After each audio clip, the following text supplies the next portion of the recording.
Convert the hexadecimal number 2C0 into its decimal equivalent. Okay, let us begin. তো আমাক দিছে এটা hexadecimal number 2C0.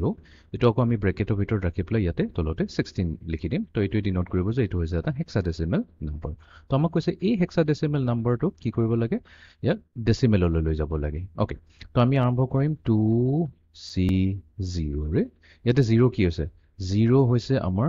least significant digit আৰু ইয়াতে 2 হৈছে আমাৰ most significant digit. Next কামটো হৈছে আমি ইহঁতৰ positional weight টো আমি মেনশন কৰিব লাগিব each digitor তিনটা digit আছে তিনিটা digitৰে আমি positional weight টো মেনশন কৰিম আৰু সদায় আমি LSD পৰা MSD সাইডলৈ যাম তো LSD ত আমাৰ positional weight টো কি হ'ব 16 to the power 0 হ'ব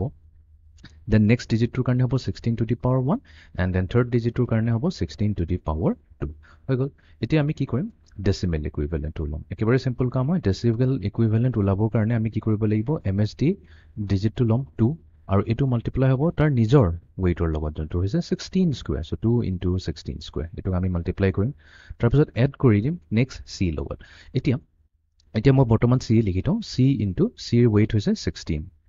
ঠিক আছে প্লাস নেক্সট ডিজিট টো হৈছে আমাৰ 0 0 মাল্টিপ্লাই হ'ব 16 টু দি পাৱাৰ 0 লগত ওকে এতিয়া 16 স্কয়াৰ হৈছে আমাৰ 256 সো 256 আৰু 2 মাল্টিপ্লাই কৰিলে আমি পাম 512 প্লাস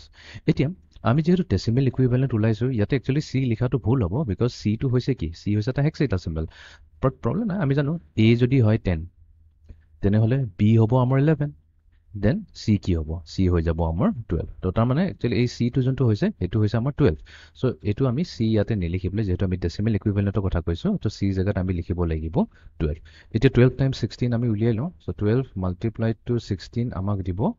3 আমি পাম 192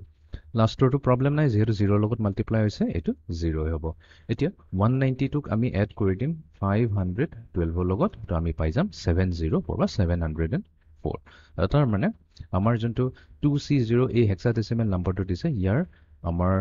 বা ডেসিমেল ইকুইভ্যালেন্ট হ'ব 704